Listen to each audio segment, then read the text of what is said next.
किसी विशेष मीडिया के द्वारा लगातार हमारे विरोध में हमें बदनाम करने के नियत से हमें टारगेट करके खबरें छापी जा रही है। और मैं इस संदर्भ में यही कहना चाहती हूँ कि सबसे पहला चीज़ जो आज खबर छपी है कि बॉडीगार्ड हटा दिया गया या हाउस गार्ड हटा दिया गया। आप लोग मेरे घर आए, आप लोग देखें मेरा हाउस गार्ड तैनात थे वहाँ पे।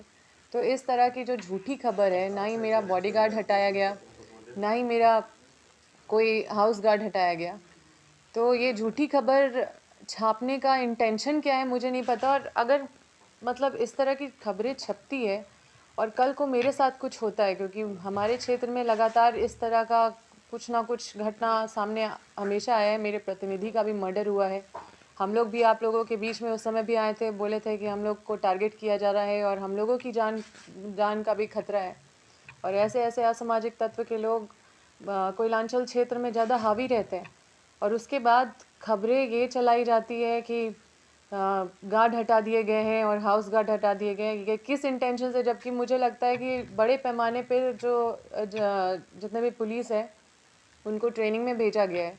हर जिला के एसपी का भी गार्ड कम कर दिया गया है, डीसी का भी गार्ड कम कर दिया गया है। अभी गार्ड का बहुत समस्या है सभी के साथ। हालांकि मेरा गार्ड क्लोज नहीं हुआ है।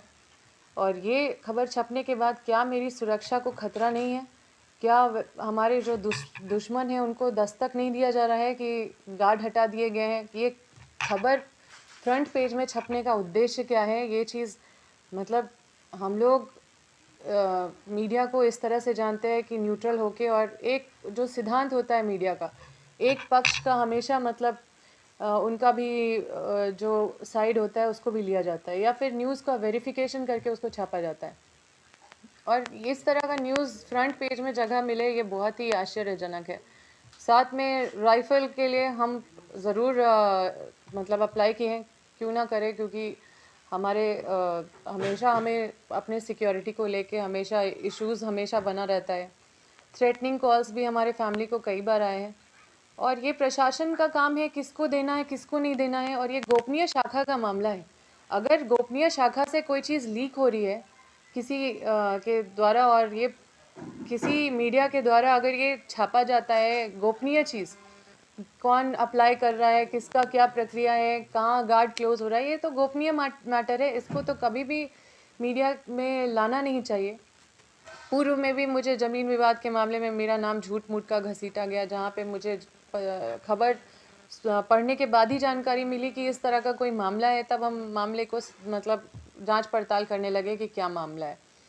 और लगातार इस तरह का जो टारगेट किया जा रहा है किसी व्यक्ति विशेष के द्वारा, अगर कोई मीडिया चलाई जाए या फिर एक पक्ष या दूसरा पक्ष नहीं लिया जाए, तो ये साफ साफ दिखाता है कि ये दुर्भावना से ग्रसित या फिर किसी एक व्यक्ति विशेष के इंटेंशन को मतलब ये न्यूज़ फुलफ़िल कर रही है।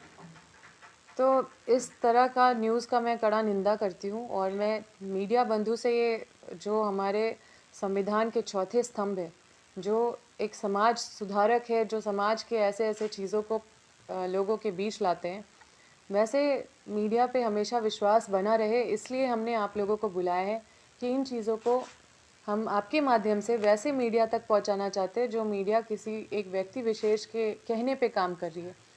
और मीडिया का जो सिद्धांत है, मीडिया का जो रूल है, जो एक मतलब एक तरीका है मीडिया का अपना, जो मतलब जो एक संवैधानिक उनको जो अधिकार मिला हुआ है, जिस अधिकार के तहत वो न्यूट्रल होकर काम करते हैं, वो चीज़ मीडिया को करना चाहिए, जो कई सारे मीडिया कर भी रहे हैं।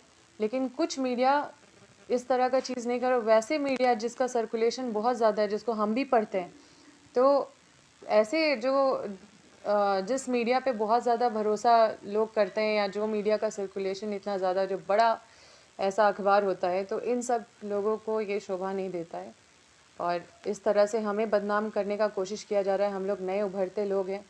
मेरे पिताजी जब जेल में थे तो कई तरह के मीडिया में न्यूज़ आते थे कि नक्सली है, क्रिमिनल है, ये है, वो है। लेकिन हमें जनता ने सर्टिफिकेट दिया है और जनता जानती है कि क्या सच्चाई है।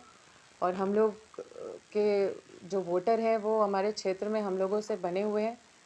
किसी भी तरह से हम लोग क्षेत्र में हमेशा 24/7 लोगों का सेवा में लगे रहते हैं। हमारा पूरा परिवार संघर्ष किया है जनता के लिए, हम लोग त्याग किए हैं, हम लोग कई तरह का चीज़, हम लोग हर तरह का लड़ाई हम लोग लड़े हैं लोगों को हक और अधिकार दिलाने के लिए।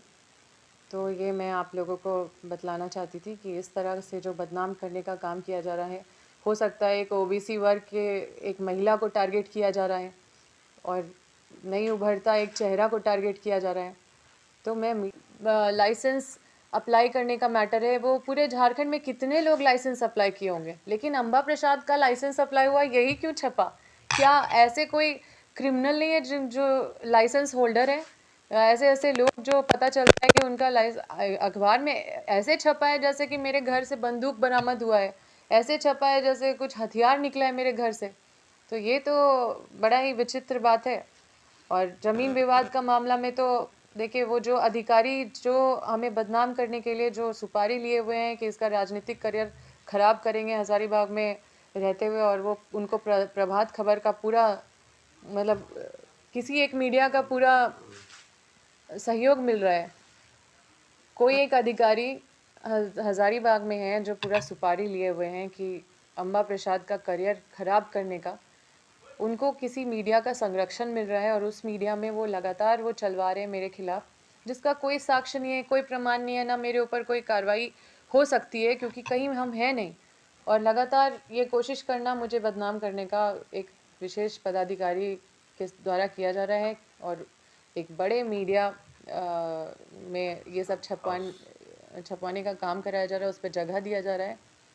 तो ये सारा चीज़ तो निश्चित रूप से अपने सरकार की तरफ से उस अधिकारी पे कार्रवाई तो करवाएंगे, लेकिन साथ में जिस तरह से ज़मीन विवाद मामले में भी हम लोगों को बदनाम करने का काम किया गया। मैं खुद एक लॉयर हूँ और कोई भी ज़मीन पे कोई घर नहीं बना लेगा ज़बरदस्ती, या कोई बाउंड्री नहीं कर लेगा ज़बरदस्ती। ये पूरा एक कॉन्स्पिरेसी है। अगर हम लोग कहीं से भी इन्वॉल्व रहते तो ज़रूर हम लोगों के ऊपर FIR दर्ज होता, क्योंकि ये लोग पूरा कॉन्स्पिरेसी किए थे, इस वजह से हमारा नाम डाल नहीं पाए। आप जानते हैं कि इसी सरकार में मेरे ऊपर एक 48 लाख निकासी का भी FIR हुआ था, उसमें भी सुपरविज़न हुआ, जांच हुआ, उसमें भी मुझे क्लीन चिट मिला है। तो ये साफ दिखता है कि मेरे सरकार में ऐसा नहीं है कि विधायकों को संरक्षण मिल रहा है कि उनके ऊपर FIR नहीं होगा। FIR हुआ, जांच भी हुआ, इन्वेस्टिगेशन भी हुआ। 48 लाख निकासी जो कॉलेज का मामला था, ना उसमें उस दिन हम गए थे, ना मेरा सिग्नेचर था, और ना ही कोई विधायक को उस तरह का पावर मिला हुआ है कि वो कोई भी फिनंशियल चीज़ों को निकाल सके।